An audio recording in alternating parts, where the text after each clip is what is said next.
মুসলমান হিসাবে কোরআনের আইন মান্য করা আমাদের জন্য বাধ্যতামূলক। আমার জন্য নামাজ যেমন ফরজ, আল্লাহর আইনে বিচার করা ফরজ। আমার জন্য শুয়োর খাওয়া যেমন হারাম, সুদ খাওয়াও হারাম।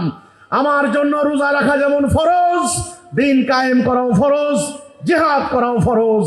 আল্লাহর দেয়া জীবন ব্যবস্থা প্রতিষ্ঠিত করতে হলে তৌহিদের ভিত্তিতে দ্রুত ঐক্যবদ্ধ হওয়ার আহ্বান জানিয়েছেন হিজবুত তৌহিদের শীর্ষ নেতা ইমাম হোসাইন মোহাম্মদ সেলিম।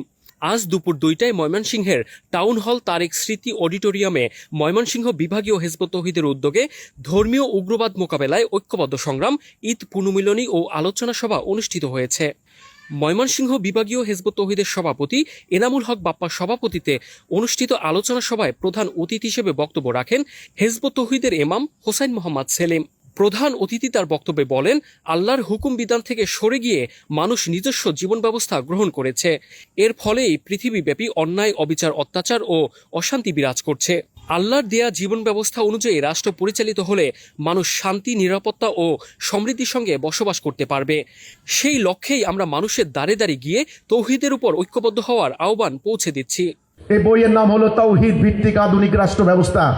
আমরা পরিষ্কার বলেছি, বর্তমানে যে রাষ্ট্র ব্যবস্থা চলে এটা ঔপনিবেশিক যুগের ব্রিটিশ আমলের তৈরি রাষ্ট্র ব্যবস্থা। এই ব্যবস্থায় আমাদের শান্তি দিতে পারবে না কোনোদিনও। এখানে অর্থনৈতিক অবিচার বন্ধ হবে না, এখানে রাজনৈতিক হানাহানি বন্ধ হবে না, এখানে অর্থ পাচার, অর্থ লুণ্ঠন বন্ধ হবে না, এখানে অফিসে ঘুষ কেউ বন্ধ করতে পারবে না। এখানে যত একদিন যাবে সরকারগুলি রাষ্ট্র পরিচালনার জন্য নতুন নতুন করে ট্যাক্স বসাইতে হবে। জনগণের জীবনযাত্রা আরো কঠিন হবে, সহজ হবে না। যত এক বছর যাবে এই রাষ্ট্র তত ঋণগ্রস্ত হবে। অলরেডি বাংলাদেশ প্রায় $113 বিলিয়ন বিদেশের কাছে ঋণী। প্রতিটা মানুষ সোয়া লক্ষ টাকার ঋণ। একেবারে রেল স্টেশনে জন্ম নিলেও তার মাথায় এখন লক্ষ টাকা ঋণ।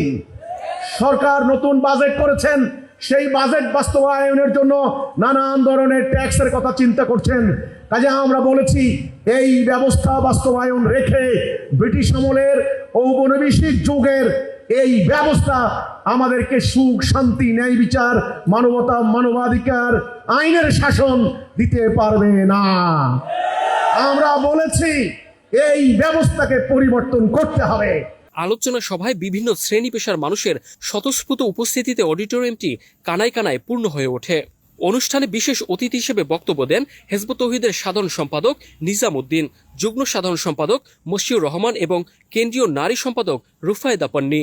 এছাড়া আরও বক্তব্য দেন ময়মনসিংহ বিভাগীয় সাধারণ সম্পাদক আরিফুল ইসলাম সোহাগ, মহানগর সভাপতি মোহাম্মদ হুসাইন আলী, ময়মনসিংহ জেলা সভাপতি মোহাম্মদ বাচ্চু মিয়া, বিভাগীয় নারী নেত্রী রোজিনা আক্তার, শেরপুর জেলা সভাপতি মমিনুল হক পান্না, জামালপুর জেলা সভাপতি আনোয়ার হোসেন আনু, নেত্রকোনা জেলা সভাপতি আব্দুল কায়ুম, কিশোরগঞ্জ জেলা সভাপতি হিমসেল ভুইয়া এবং ময়মনসিংহ জেলার নারী নেত্রী করুণা জাহান বৃষ্টি সহ অন্যান্য নেতৃবৃন্দ।